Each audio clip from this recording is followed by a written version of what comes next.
Hello friends, operations research के lecture number 10 में आपका स्वागत है। इस लेक्चर में जो प्रॉब्लम हम लोग एनालिसिस करने की कोशिश करेंगे, ये वही प्रॉब्लम है जो लेक्चर 8 में हमने दिया, उसी का कंटिन्यूएशन है। लेक्चर नंबर 9 में हमने मिनिमाइजेशन प्रॉब्लम की बात की थी, लेकिन ये मैक्सिमाइजेशन का प्रॉब्लम है। और इस प्रॉब्लम को गौर से देखें तो हमारा ऑब्जेक्टिव फंक्शन है 30x1 + 40x2 subject to 3x1 + 2x2। अब ये जो हमारा प्रॉब्लम है, इसको गौर से देखें तो इसमें 2 बेसिक वेरिएबल हैं हमारे पास। वेरिएबल है x1 और x2। अगर इस तरह से बेसिक वेरिएबल हमारे पास 2 हों तो 2 बेसिक वेरिएबल में सबसे आसान तरीका है कि आप ग्राफिकल मेथड पर काम करें, ग्राफिकल एनालिसिस करें। आप आसानी से इसके सॉल्यूशन को ढूंढ पाएंगे। अब कैसे करना है, ग्राफिकल एनालिसिस क्या कहता है और क्यों हम करते हैं, क्यों आसान है, इस पर ज़रा सा विचार करें। और इस इक्वेशन को अगर हम देखें तो अब मान लेते हैं इसको हमने इक्वेशन 1 रख लिया, ये इक्वेशन 2 है और ये हमारा इक्वेशन 3 है। 3 इक्वेशन है हमारे पास और कंडीशन हमारे पास 4th भी है। इस कंडीशन को अगर हम गौर से देखें तो ग्राफिकल एनालिसिस का मतलब क्या है, ग्राफ पेपर पर जिस तरह से हम लोग ग्राफ बनाते हैं ठीक वही कंडीशन है। ये इसका कोऑर्डिनेट क्या है, 0 0 कोऑर्डिनेट होगा।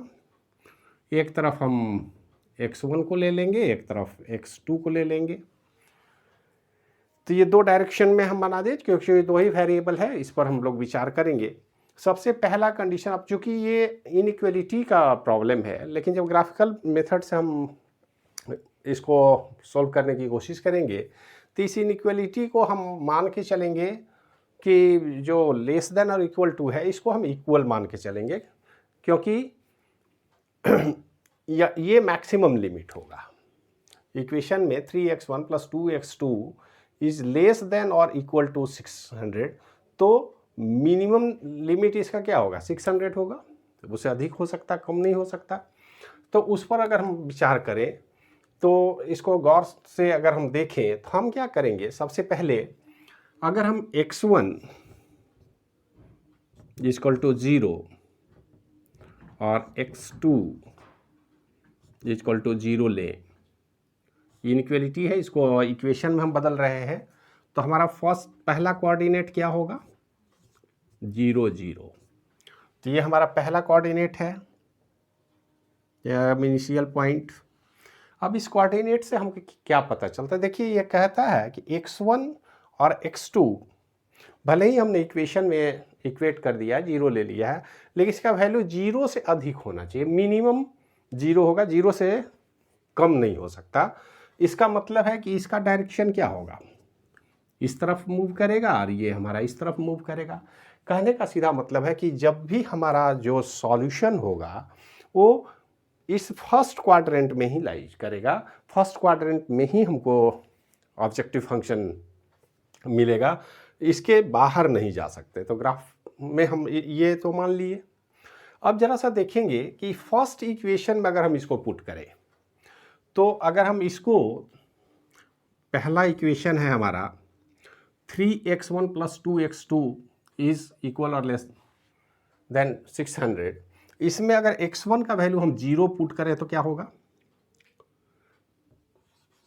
3 × 0 + 2 × x2। जब इसको इस तरह से नहीं लिख करके हम x को थोड़ा चेंज कर ले, x2 इसको हम ले लेते हैं 600। तो x यदि हम 0 लेंगे तो x2 का वैल्यू क्या होगा, x2 = 600/2 = 150। अब इसका मतलब है कि इसका कोऑर्डिनेट क्या होगा, फर्स्ट इक्वेशन का कोऑर्डिनेट 0 150।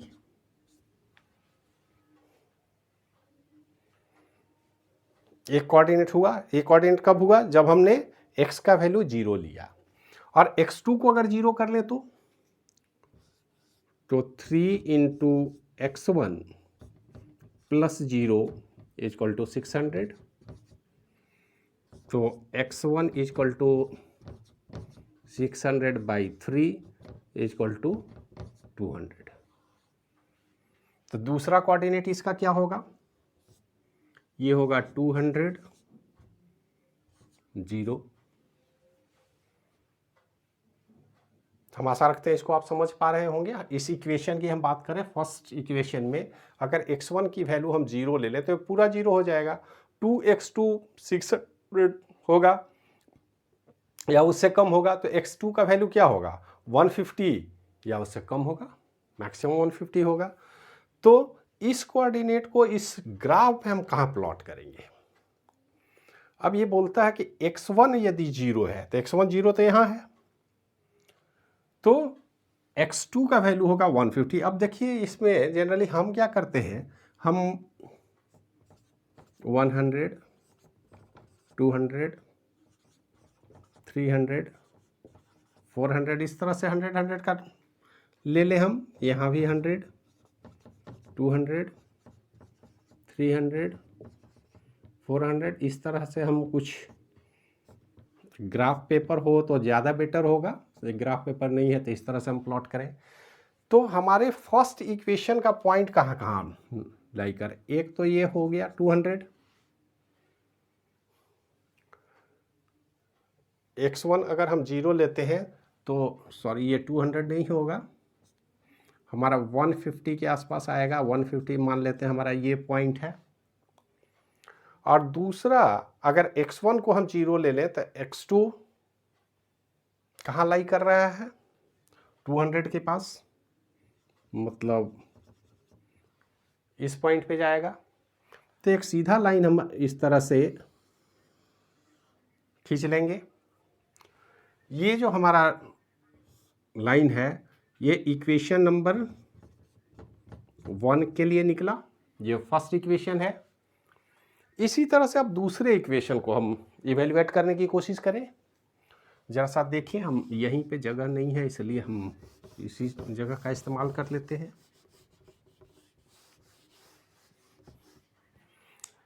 नेक्स्ट इक्वेशन के कोऑर्डिनेट क्या होंगे, यहाँ पर यदि x को हम 0 ले लें तो 3 इंटू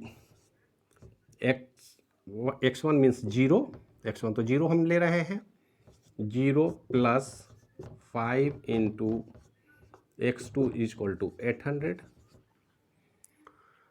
मतलब x2 इक्वल टू 800/5। तो ये कितना हो जाएगा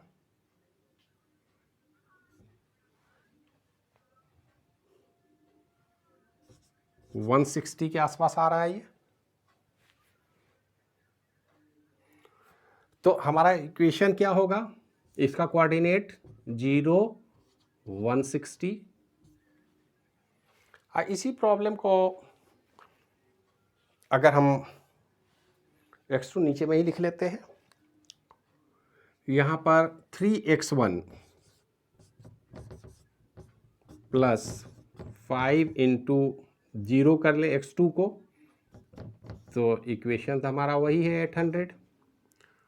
तो x1 equal to 800/3 is equal to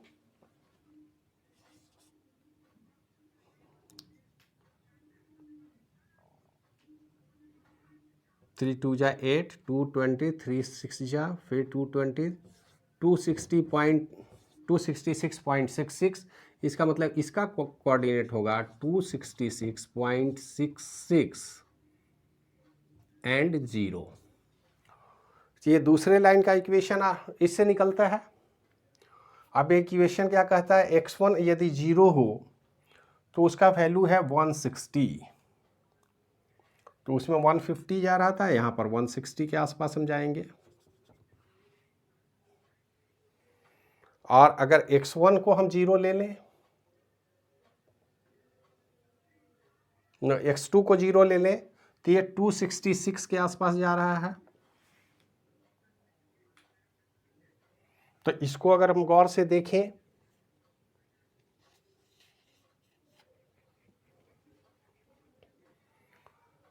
तो ये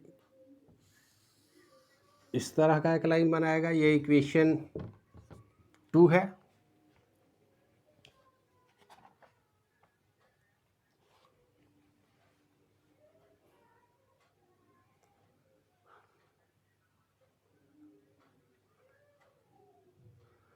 फर्स्ट इक्वेशन में थोड़ी सी गड़बड़ी है। x2 का वैल्यू यहाँ 600/2 300 होगा।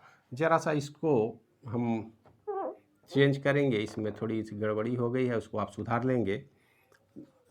अगर x1 को हम 0 लेंगे तो x2 = 600/2 300 होगा। वो कुछ इस तरह से लाइन चलेगा।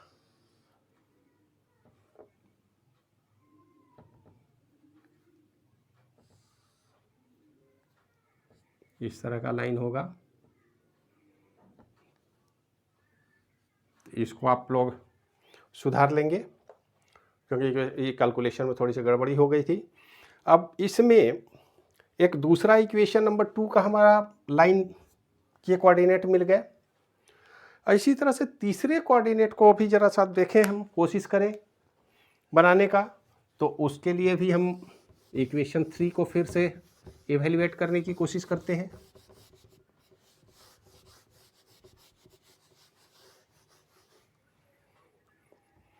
तो थर्ड इक्वेशन क्या कहता है?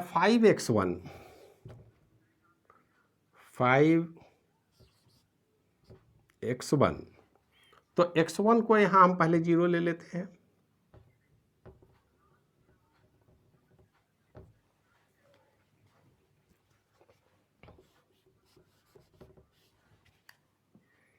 फाइव इंटू 0, x1 को यहाँ पर 0 हम लेते हैं, प्लस 6 इंटू x2 = 1100। तो ये तो हमारा हो गया 0 + 6 x2 = 1100, x2 = 1100/6। तो ये इक्वेशन लगभग आएगा 6 × 1 = 6, 550, 6 8 = 48, 220, 6 3 = 18, 220.33। मतलब हमारा कोऑर्डिनेट हो जाएगा 0 और 183.33। ये पहले कोऑर्डिनेट की बात हुई जब हमने x को 0 लिया। अब दूसरे कोऑर्डिनेट पर जरा हम गौर करें तो ये 5x1 + 6 इंटू 0 = 1100। हमने x2 को 0 किया है तो x1 = क्या होगा? 1100/5। ये आएगा 5 2 = 10, 110, 5 2 = 10, 220। मतलब इसका कोऑर्डिनेट होगा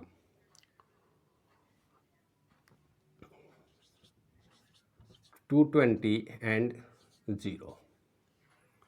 तो इस कोऑर्डिनेट के बीच भी एक लाइन हम खींच ले जरा। तो ये है 0 1 183 करीब करीब इसी के पास आ रहा है। यहाँ पर मान लें हम 183 है, और इस इक्वेशन को जरा हम दे लें 183.33, 160। तो इसको थोड़ा सा नीचे हम ले लें, 160 करीब यहाँ पर आएगा। 183 हम मान लेते हैं यहाँ हो। चूँकि ग्राफ पेपर नहीं है तो एग्जैक्ट पॉइंट हमको निकालने में दिक्कत होगी। आप लोग अगर ग्राफ पर इसको प्लॉट करेंगे तो एग्जैक्ट पॉइंट निकल जाएगा। 183.33 मान लेते हैं हमारा यहाँ है, और ये है 220। तो 220 इसके आसपास कहीं आएगा। अब इस लाइन को हम इस तरह से खींच ले सकते हैं, और ये हमारा होगा इक्वेशन नंबर 3। तो 3 स्ट्रेट लाइन हमने बना लिए, इक्वेशन 1, इक्वेशन 2 और इक्वेशन 3। अब इस इक्वेशन में अगर गौर से देखें तो ये सारे इनइक्वलिटी के प्रश्न हैं। हमने इक्वल मान करके ये ग्राफ प्लॉट किया है। लेकिन एक ग्राफ तो बोलता है इनइक्वलिटी के लिए कि यह उससे कम होने चाहिए। इसका मतलब है कि एक्चुअल जो हमारा पॉइंट होगा वो इस पॉइंट,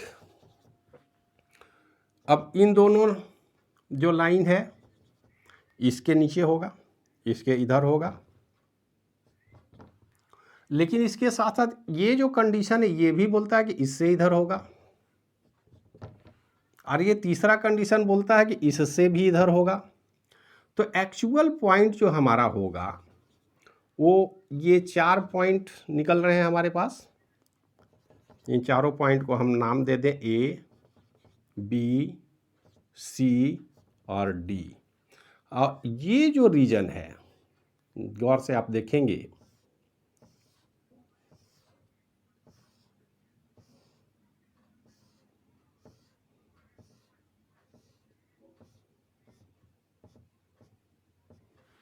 ये हमारे फिजिबल रीजन है। मतलब इस रीजन के बीच कोई भी x या x1 और x2 के कोई भी हम वैल्यू लेंगे, उसका रिजल्ट निश्चित रूप से सेटिस्फाई करेगा हर इक्वेशन को। x से बड़ा है, x1 से बड़ा है, x2 से बड़ा है, लेकिन इससे कम होना चाहिए। और ये जो रीजन है, जो ये लाइन आप देख रहे हैं A B C D point के अंदर, ये सारे फिजिबल रीजन है। लेकिन सवाल फिजिबल रीजन से ही काम नहीं होगा। इसमें से तो कोई भी वैल्यू आप किसी भी पॉइंट को ले लें, ग्राफ पेपर पर होते तो मान लेते हैं इस पॉइंट को हम लेंगे तो वो भी सेटिस्फाई करेगा इक्वेशन को, दूसरे भी सेटिस्फाई करेंगे। तो आखिर इनका रिजल्ट कैसे निकाला जाए, सवाल ये उठता है। तो इस सवाल का क्या जवाब होगा, जरा गौर से अब हम देख लें।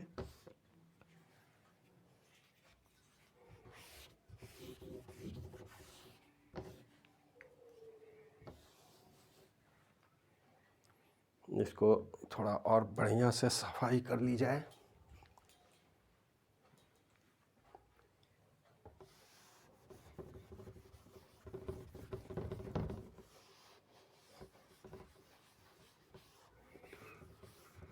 तो देखिए, हर रीजन के लिए अब एग्जैक्ट वैल्यू हमको निकालना होगा। हमको मैक्सिमाइजेशन, प्रॉब्लम में मैक्सिमाइजेशन, ऑप्टिमम रिजल्ट देखना है।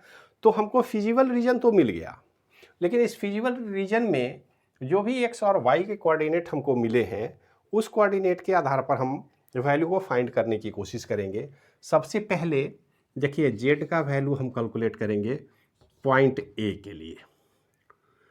तो ए के लिए क्या होगा, ए में तो कोऑर्डिनेट 0 0 है। 0 0 मीन्स इसमें अगर ए पॉइंट पर हम जेड का वैल्यू निकालें तो ये 0 होगा, तो 0 की बात ही नहीं करेंगे। बी पॉइंट को निकाल लें, ये है बी का कोऑर्डिनेट। बी पॉइंट में x1 का वैल्यू क्या है, 200। तो अगर ये 200 है तो इस 200 x1 के लिए हम निकाल लें 3x1, मतलब z का मैक्सिमम वैल्यू होगा 600। जिसको अगर 200 हम ले लें तो 3 into 200 equal to 600। D point का सी से पहले जरा डी का निकाल लें। डी का पॉइंट क्या कहता है, डी पॉइंट कहता है, ये डी इक्वेशन 2 का है, यहाँ पर वैल्यू है 160। ये वैल्यू एक्चुअल में है 160। तो अगर x2 में 160 हम करते हैं तो क्या होगा, 3x1, x1 तो यहाँ 0 होगा, 160 इंटू 2, मतलब डी पॉइंट पर 160 इंटू 2 अगर करेंगे तो क्या हो जाएगा, 320। और ये डी पॉइंट के लिए है। सी के लिए अगर वैल्यू निकालना हो तो सी का वैल्यू हम कैसे निकालेंगे, सी पॉइंट तो ठीक बीच में है। अब इस इक्वेशन के लिए इस पॉइंट को ग्राफ पेपर होता तो आप आसानी से समझ पाते, लेकिन चूंकि ग्राफ पेपर नहीं है तो ये वैल्यू हम कैसे निकालेंगे। तो ये इक्वेशन 2 एंड इक्वेशन 3, ये दोनों का एडजॉइनिंग पॉइंट है। जब इक्वेशन 2 है और ये नीचे वाला इक्वेशन 3 है, इसके आधार पर जब हम निकालेंगे मैथमेटिकल इक्वेशन, आप चाहें तो आसानी से निकाल सकते हैं। इन दोनों इक्वेशन को इक्वेट करेंगे। इक्वेट करना आसान है, एक काम हम कर लेते हैं। 3x1 plus 5x2 equal to हम ले लें 800 और 5x1 plus 6x2 equal to 1100।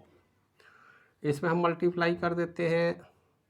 3 है तो 5 से कर दें या इसमें 3 से कर लें। नया इक्वेशन हमारे पास तैयार हो जाएगा। नया इक्वेशन क्या होगा? 15x1 plus 25x2 equal to 4000। Equation 2 से हमने बनाया, इसके लिए इक्वेशन क्या होगा? 3 से मल्टीप्लाई करना है तो 15x1 plus 18x2 equal to 3300। अब आप इसको माइनस कर लीजिए तो हमारे पास एक नया इक्वेशन आ जाएगा।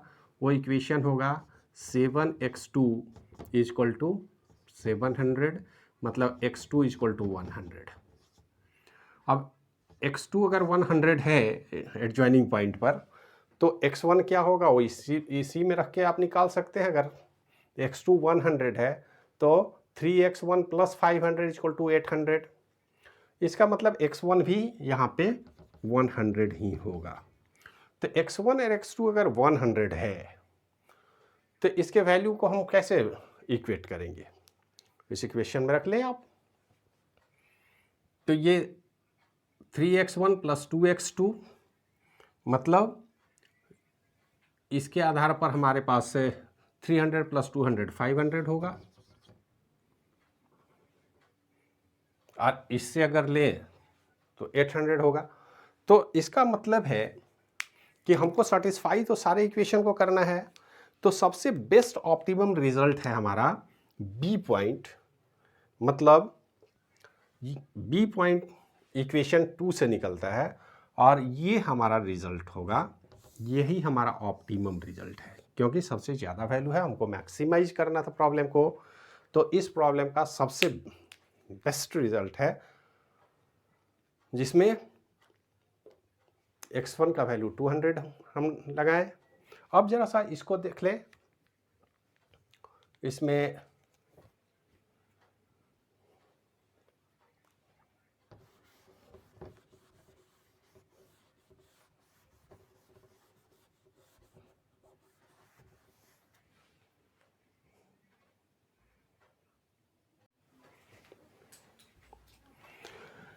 अब जरा सा यहाँ पर देख लें। हमारे पास मैक्सिमाइजेशन का इक्वेशन है 30x1 प्लस 40x2। तो x1 x2 के हर इक्वेशन का वैल्यू हमने यहाँ पर लिख लिया है। एक टेबुलर स्ट्रक्चर हमने बना लिया ताकि ये आप आसानी से, आप चाहें तो कैलकुलेट कर लें। पहले इक्वेशन में 200 और 300 हमारा वैल्यू आ रहा था, 200 300। दूसरे इक्वेशन में 266.66 और 160 और 266 के आसपास ये आ रहा था। तीसरा 220 और 183 का है। तो ये सारे वैल्यू तो आ गए, लेकिन एडजॉइनिंग पॉइंट जो है C, इसके लिए हमारे पास क्या वैल्यू है? तो ये अगर हम पॉइंट को गौर से देखें तो ये 4th पॉइंट है C के लिए। इसका भी वैल्यू 100 है और इसका भी वैल्यू 100 है। ये हम कैलकुलेट कर लें तो 100 अगर लें तो इसका क्या वैल्यू होगा? 30 इंटू 100 3000 प्लस 40 इंटू 100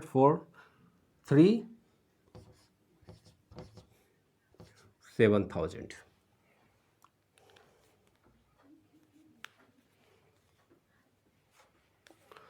तो आप आसानी से समझ सकते हैं अब हमको कौन सा ऑप्शन सबसे बेस्ट है। तो बेस्ट ऑप्शन के लिए हम जाएंगे मैक्सिमाइजेशन में। जेड का वैल्यू मैक्सिमम होना चाहिए। तो हमारा फर्स्ट इक्वेशन जो है 3x1 plus 2x2 is less than 600, ये हमारा बेस्ट चॉइस है और इसके आधार पर हम मैक्सिमाइजेशन का रिजल्ट निकाल सकते हैं।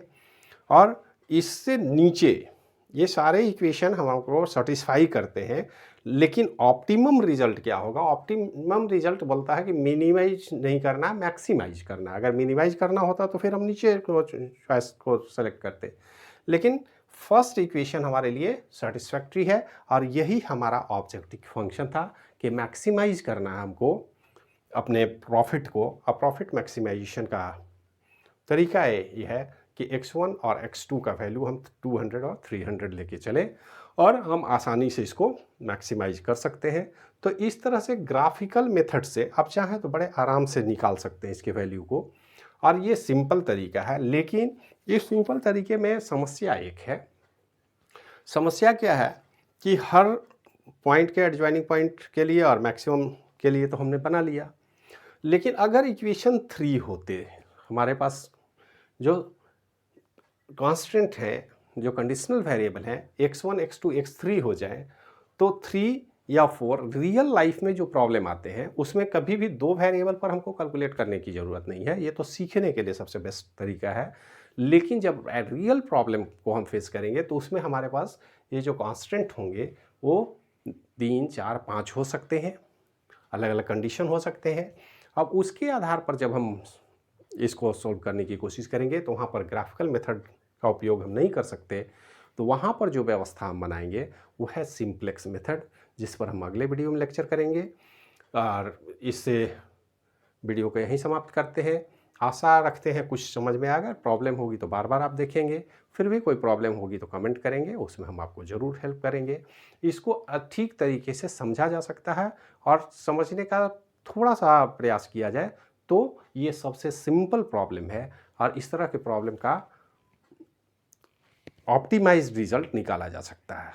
तो वीडियो देखने के लिए धन्यवाद।